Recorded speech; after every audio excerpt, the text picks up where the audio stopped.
Hello, everyone. Welcome back.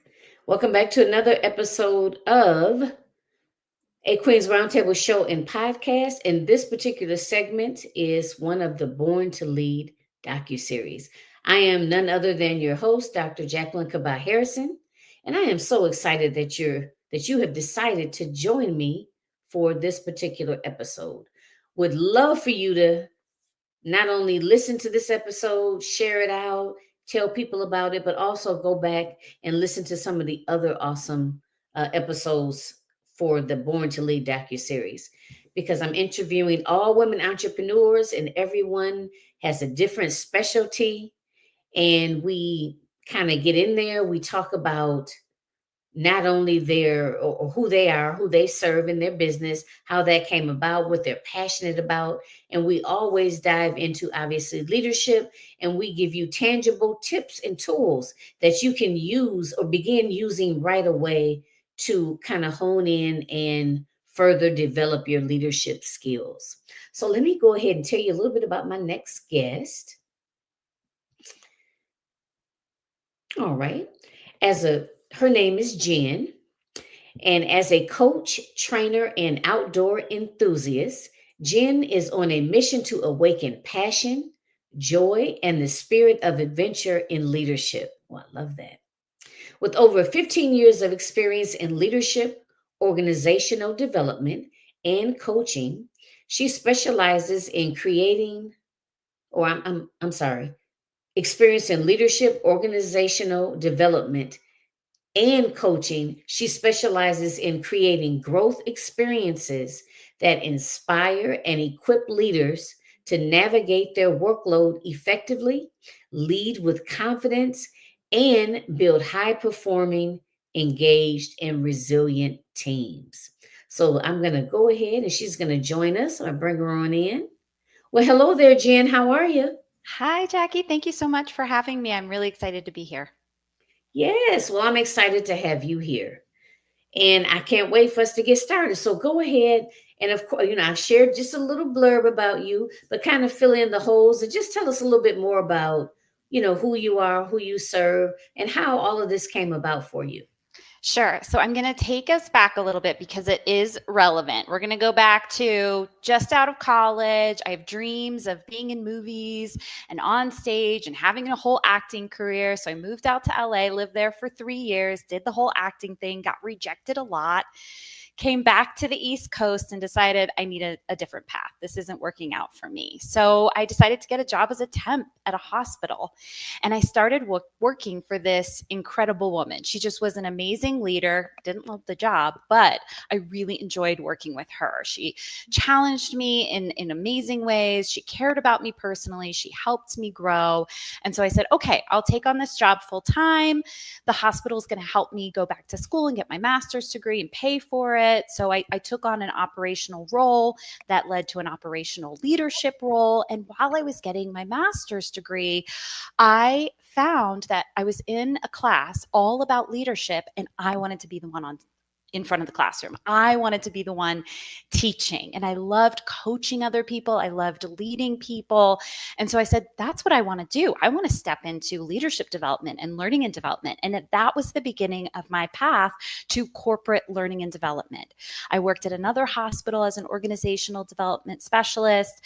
That led to a leadership role in public sector around learning and development, which led to my last corporate role as a director of learning and organizational development. So for about 12 of those 15 years, I was leading the learning function and strategy in a variety of organizations. And as you rise in leadership roles, you do more of the guiding and the coaching and the visioning and less of some of the work, some of the design work and the teaching work. And I missed that. So I said, you know what? I want to go out on my own and I want to do the coaching, leadership development workshops, team building exercises. I want to do all of that for a variety of different organizations. And I don't want that to be just 20% of my job. I want that to be 80% of my job. So last year, I made the leap to start my own company, and it is all focused on developing leaders. I mainly work with nonprofit leaders, helping them to figure out the best ways to navigate their workload so they're not working nights and weekends, not working all hours, not overworking themselves, right? Mhm. Leading confidently with their strengths, having tough conversations, navigating conflict, and building teams that perform, that get results. So that's kind of a long story to get to that. But the acting piece, that's what has made me not be shy in front of people. And that Oh, helps a lot in the learning and development field. you know what? And I had someone else that mentioned that to me too when they, I think we were talking about public speaking at the time, and they had mentioned something in reference to like taking acting classes or something along those lines, just to kind of open you up to being able to speak in front of people. And at Mm-hmm. the time, we were all in a class learning how to effectively present. And I forget the three. I forget the three things. It was engage, educate, and maybe entertain, I think. Mm-hmm. And so it's all about when you're speaking and you're teaching someone, you have to catch their attention. You know what I mean? Like, you might, like, Yeah. the information that you have may be good and on point, but if you're like, yes, and so you know what I mean, they may fall asleep on you. Yep. So at any rate, so I'm not surprised in reference to how the acting Mm-hmm. help has helped enrich you, and added even additional skills that I'm sure helps you be able to relate to your leaders. So that was kind of long-winded, but what I wanted to ask what I wanted to ask is, now you train men and women, correct? Correct. Mm-hmm. Okay, so what do you find are some of the common, well, let me see, do I want to ask that? No. What do you find is more common? Because I'm just assuming, maybe I'm wrong. I would think that men and women leaders may have a little bit different struggles, I guess. Let's just say, or challenges. Let's use the word challenge. So I'm curious, through your years of doing this and working with different, working with men and women, what would you say are some of the common challenges that the men have shared with you versus what are some of the common challenges that the women have shared? I love this question, Jackie, because I don't think anyone's ever asked me this Oh, question. hell So yeah. I've never really taken a step back to think it through. And I'm going through the catalog of people that I've coached and taught. So I'm going to focus on those Okay. leaders that I've coached first and done one-on-one coaching with. And the challenges are very similar. So Okay. some of the things that come up are I don't have enough time to do it all. Okay. I'm working all of the time. That one might be a little heavier on women Hmm. now that I'm thinking about it, but that is something that I hear from both. Okay. Another big one is just communication. Communication in general is a challenge for all of the clients that I work with. And I know communication is really broad. So some of the biggest challenges with that are around feedback, giving and receiving feedback. And what I have noticed with some of the males I've worked with, giving feedback, the challenge is more in directness. And with women, it tends to be in sugarcoating and not really saying what you mean.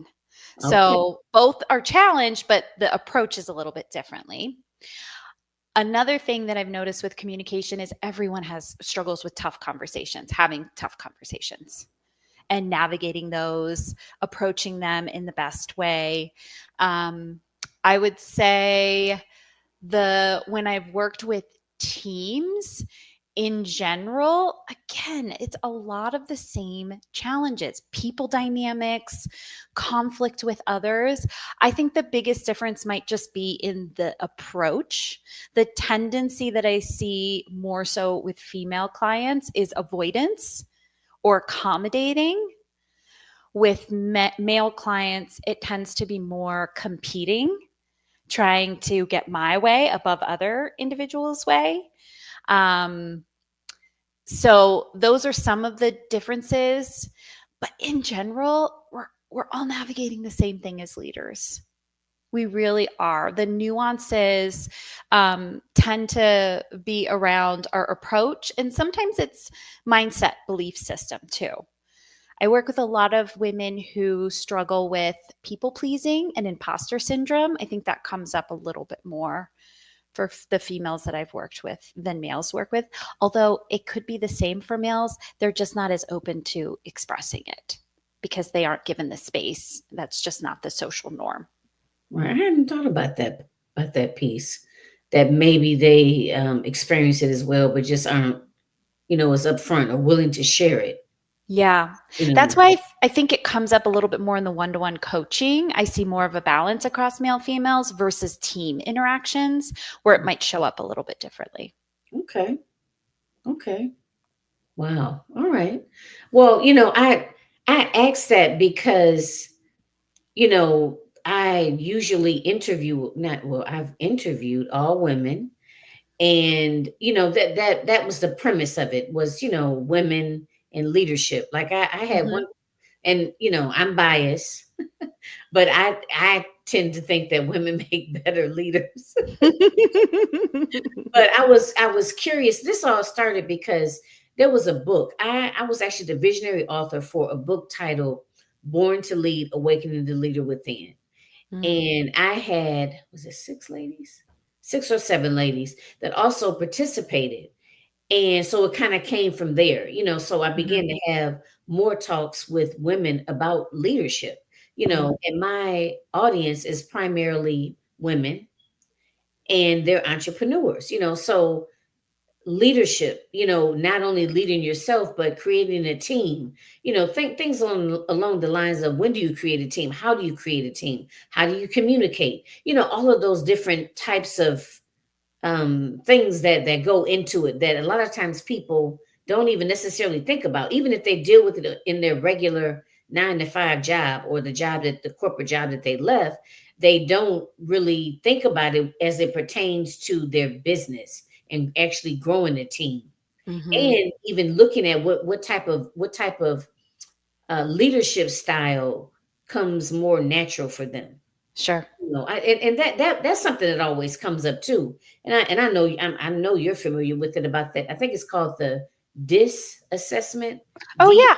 is What is it? DISC. C. Mhm. Okay, right. Yeah. So that comes up a lot as well. But again, that was a long-winded way of just kind of giving you a little bit of background about why specifically I talked about like men versus women.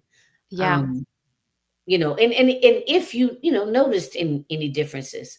So okay, go ahead. It seems like you want to say something, so I'm gonna try to table what it was I was gonna say. Go ahead, Jen.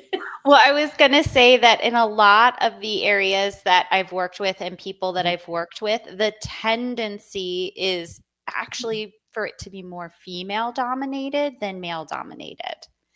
So in the nonprofit world, I worked at a nonprofit health plan Hmm. and majority women. When I worked in healthcare, I was working with mainly women. That might have been a little bit more mixed.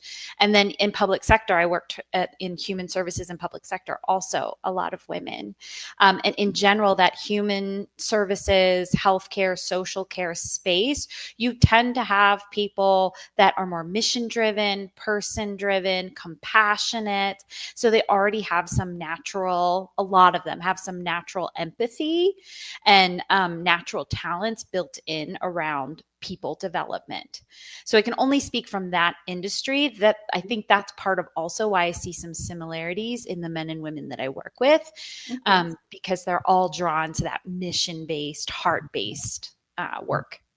Yeah, because when you mention nonprofit, I'm thinking that might be, just a different pool of individuals with, different values, and what they feel is important, and why they were originally drawn to that arena in the first Yeah. place.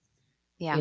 So now, and I'm kind of, I'm going to go way back for a minute. Now, when you were younger, Hmm. do you think that, like, when you think back to different I don't know, different stories or different things that you remember doing? Like when you were younger, did you like have a business, or was it kind of clear that you were this person of influence, I guess, for lack of better words?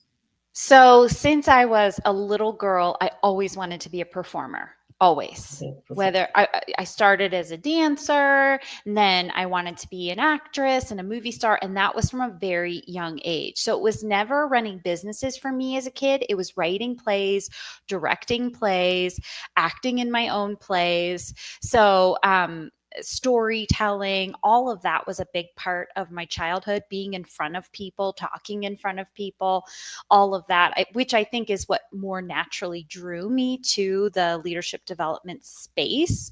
It's not Mhm. just the designing the experience that I really enjoy for leaders. It's being in front of people and sharing a story and helping to facilitate discussion and community among groups as well. So I don't know that I ever imagined myself as owning my own business. That but I can see from the creation of things and creation of experiences that I had as a young child, I can see how that has translated for me. And now that I'm in this space, I don't ever want to go back.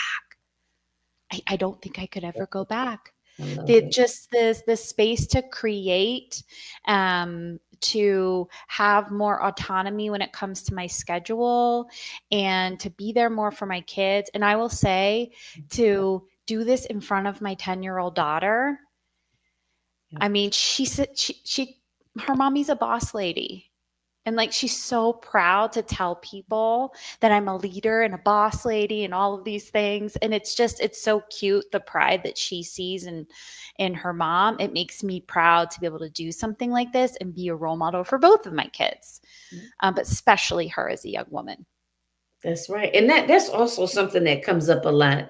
We talk about what was seen as they were growing up. Like, when your mother, your grandma, your aunt, Mhm. you know what I mean? Did you see, other women in leadership roles? And I know I've found that I really didn't. And a lot of the women that I'm talking with really didn't either. So they didn't really see women, or, women that they knew in leadership roles and or owning a business.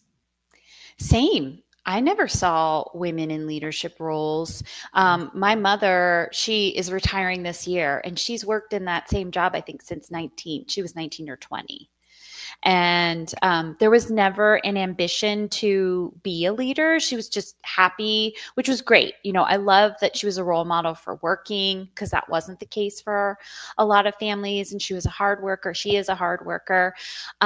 It really wasn't until I got that temp job at a hospital after moving back from California that I saw a mother in a director role with lots of confidence and influence. And all of a sudden, it just opened my eyes to this whole different world. And since then, I've gotten to work with some amazing female leaders. Female senior leaders, female executives, great demonstration of having families, being part of their community, and just being great strategic leaders. So that has been incredible to see that. But yeah, it's interesting how it was kind of absent from growing up. Hmm. Yeah. I just find that's very common. I hear that frequently. So I do have I know that you specialize in a couple of areas that I wanted to ask you, give you an opportunity to share a little bit more about it. And one of them is, share with us what it means when you say leading through uncertainty. Like, what is it? Why is Hmm. that important? Yeah, so this topic has been coming up a lot. I actually did a couple of sessions not too long ago, one with a nonprofit leadership group, and one with more of a mixed group of leaders around this topic. Just seen a lot of articles about it, lots of people posting about what's been going on externally, internally in their companies. There's just so many unknowns right now. The information that people are getting is changing very quickly. The job situation is not great for a lot of people. Our economic situation is uncertain. And when that happens, people tend to spiral. And I'd say the biggest challenge I hear from leaders, especially in this space, is I just want to control everything. I want to control everything. I want to provide stability for myself and for others. And I don't know how to move forward. And that's hard because we're just hardwired to want to control things. And it's just natural for us. And we can't. The only thing at the end of the day that we can really control is how we respond, how we continue to show up. So at these recent sessions that I did, I shared a couple of strategies that I use with leaders. One of those strategies is around separating our facts from our stories. So when we get new information or we get pieces of information, we fill in what we don't know with our own assumptions, our own conclusions, our own judgments. And it's those stories that drive our emotions, and it's those emotions that drive our reactions, and often in unproductive ways. So if we could take a step back and say, okay, what are the facts? What do I actually know? What do I actually see? What are the things I can verify?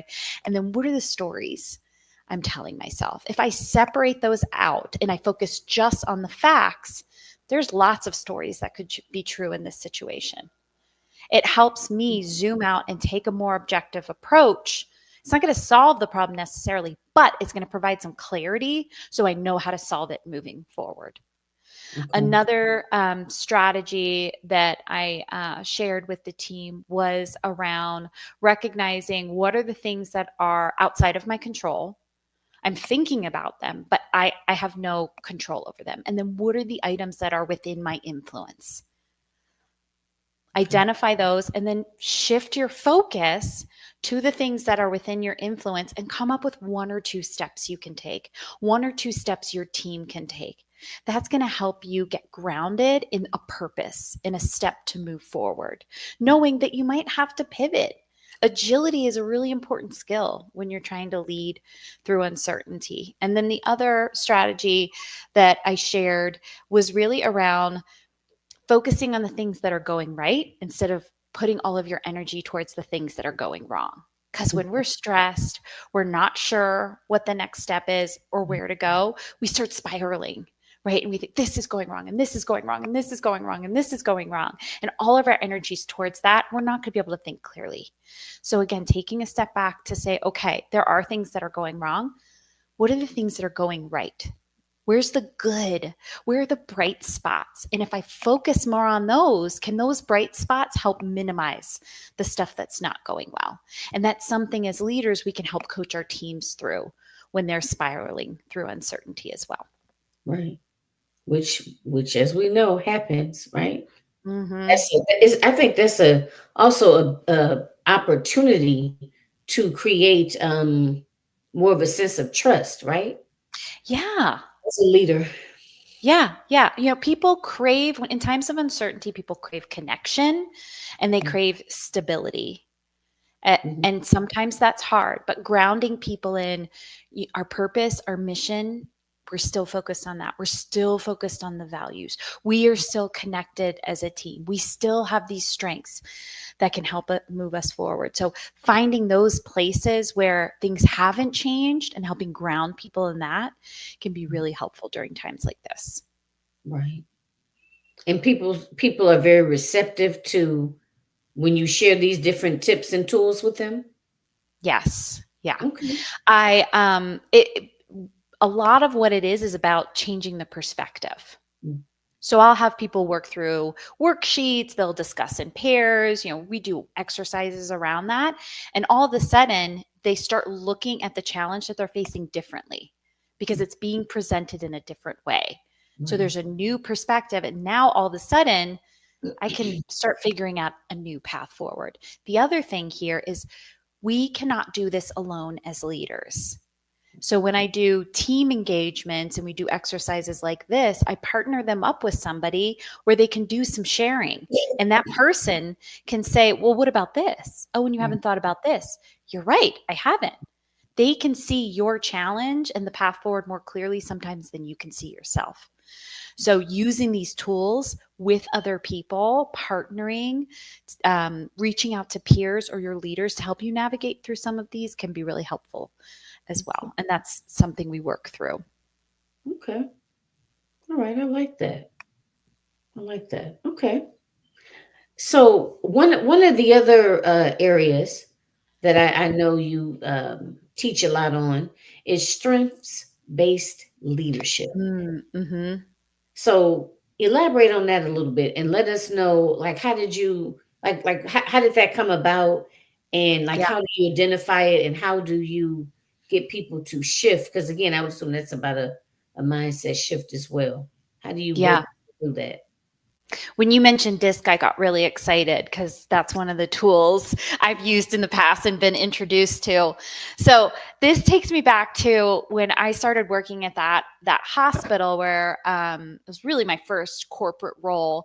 And I think at the time, my belief system was, are people doing these things to just annoy me? Mm. Or are they just lazy? Right? I was focused on I'm not good at this. I got to work on this. I'm not good at this. I got to work on this. And then I did an assessment tool. I think it might have been Myers-Briggs at the time. I can't really remember because it was quite a while ago. And I remember uncovering different parts of myself and building self-awareness and starting to learn that there's these gifts and these strengths I have, and this idea that if I focus more on that, it's going to have this transformative growth for me versus if I'm trying to nitpick at all the things I'm not good at, this deficit focus, this gap focus. And so I started learning more about this strengths-based approach to teams, to leaders.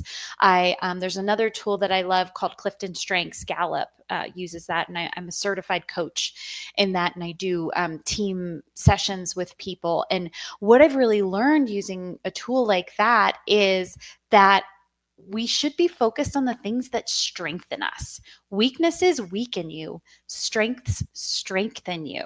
When I work in my strength, I'm so much more energized. I'm so much more productive. I produce so much more. And I'm such a nerd. I'm going to show you my strengths mug because I'm such a nerd. I have my strengths mug. These are my top Clifton strengths. I know. Okay. I see them every day. And so I shifted my own philosophy. I'm not going to work on my weaknesses. I'm not going to ignore them, but I am going to hone in on the talents, the gifts, the strengths that I have to help minimize or eliminate those weaknesses. Or better yet, from a team-based approach, I'm going to work with people that have strengths that complement mine. Right. Analytical, deliberative, where you're very, very thoughtful with your approach, that is not high on my list. So I want to work with people that have that high on their list so we can partner together and create a superpower around it. Diversity on teams is so important, and understanding what different strengths and how you can bring them together. I don't want to hire a team of me's. We Oh, would you not succeed. We right. would just talk the whole time and not get anything done. Mhm. Right. So I love it from a professional growth perspective. And I also love it from this team collaboration, productivity, better Mhm. performance perspective as well. And DISC is a great tool for communication. I love another one called Insights Discovery, all around communication strengths as well. There's lots of great tools out there. And depending on what your challenge is, I recommend different ones. But at the end of the day, it's really about creating a common language Okay. around strengths and the talents and what we positively bring to the table and bring to an organization. Okay. I'm thinking about that DISC assessment. I've never taken Mhm. it, and I'm Oh, you thinking have I have not, but I'm it? going to take it though. Now, is it a very lengthy assessment, and how do you access it? No, it is not a very lengthy assessment, and Mhm. that's not a tool I use in my own practice. It's more that I've used at other organizations I've worked with, being a part of a team. But from what I recall, it was not a very lengthy tool, and there's a simplicity to it. 4 letters makes it a little bit easier to remember, and I always recommend with any of those tools that people engage with some kind of facilitator, someone who can coach, lead a session, do some more education around it. Because what we don't want to happen with those assessment tools is that people weaponize them. It's Mhm. not, it's meant to be a celebration. It isn't meant to say, oh, that's the result that you got. Oh, that's not good for a leader. No, no, Right. any result you get is a celebration. This is the value that you bring. And we just want to help you cultivate it and nurture it and grow it. So having a facilitator is really important, ensuring that people don't put you in a box or label you, because it's not the purpose of these types of tools. Okay. Okay. Well, those were the couple of things that I wanted to kind of, talk to you about. So I'll Mhm. kind of open it up. What else, or what other tips and tools, like off the top of your head, would Mm. you find very helpful or useful for the audience? Absolutely. So, when working with leaders, oh my gosh, so many things come to mind. Okay, so I'm going to try to focus. Okay. One of the biggest challenges I hear from leaders is I don't have time. I don't have time. I'm working all the time. I'm working nights. I'm working weekends. I'm exhausted. I'm like married to my phone. I'm married to my email. And so that's one of the things that I work with leaders and teams on is let's give you some more bandwidth, and not just time back on your calendar, but the capacity to be able to think and vision and build relationships and grow your team. Because when you're a leader, a lot of us go into these leadership positions and nobody's trained us, nobody's mentored us. And we got that because we were really good at our technical technician role. When we weren't a leader, we were great performers. That's why we got this promotion to be a leader. But then nobody really tells us it's a whole different set of skills. You are no longer really the doer, you are the guide. You're the one behind the scenes trying to elevate everyone else. And there's a great book by Liz Wiseman that I recommend for all leaders. It's called Multipliers, and it is all about multiplying the potential and performance of your team. So it's a great book for that. But some of the tips that I recommend when I'm first starting to work with leaders, we're really just trying to create a system, get ourselves organized, how we best navigate distractions. And some of the top tips that I tell leaders is email management is huge. There's just so many emails coming in. Batch them. Instead of Mhm. answering them, letting them come in, stopping what you're doing, reading them, answering them throughout the day, I recommend that people pause their emails. There's actually an app called Boomerang that you can do this for your email, and maybe check it once in the morning and once in the afternoon, and batch how you respond to them. So I'm spending 30 minutes in the morning, 30 minutes at the end of the day instead of throughout my day. Because that is just the back and forth between trying to work on this, trying to answer this email. There's just too much going on. So I recommend that. I also recommend noping one thing a week. So Say it when I again. say noping, Nope, you're saying no to one Oh, thing a week. So you're looking at your calendar, which is probably full because lots of leaders have tons of meetings on their uh-huh. calendar, right? So I'm going to nope one thing. And you're going to do it in a polite way. This is something that I have someone on my team is already going to. I don't need to be there, or they can go in my place. And this would be such a great learning opportunity for them. Or, you know what? I'm just really not excited about this social networking event that I am going to go to. So I'm going to nope that one. Or this doesn't need to happen right now. It's not due for another couple of months. So let's push this out. Or this doesn't need to be an hour conversation. This can be 30 minutes. So you're noping one thing a week. And that gets you in the habit of saying saying no, which is another thing I see leaders struggling with, saying no. And the thing is, when you're saying yes to something, you're automatically saying no to something else. Something So else. it Yep. Exactly. So it's just helping us be a little bit more strategic with how we approach our calendar. And then I always recommend turning off notifications. When you're doing really focused work, turn off notifications to Slack or Teams or your phone, and just have that dedicated, focused, blocked time on your calendar for whatever work that you need to get done. So those are just a couple of the tips that I work through Yeah, with but very, different very, leaders. I like that. I like that noping. Yeah. Nope in one thing. And it's catchy. Yeah, I'm gonna note that. Yeah, right? Right. Yeah. Oh boy, yeah, very, very, very tangible tips. And that's why we're here is to be able to share that because sometimes when you give people too much, me included, they don't know where to start. They get overwhelmed. You know, Absolutely. so it's Absolutely. And I so. always tell leaders, start with getting your workload under control.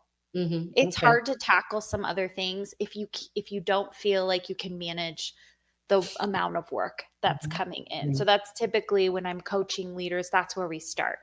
Let's start with giving you back some time, giving you back some energy, giving you back some capacity to Yeah, be able to build the other leadership skills and build your team. It's hard to do exactly. it all at once. Gotcha. Makes sense. Yeah. Yeah. Okay. Well, I guess we will go ahead and start wrapping it up.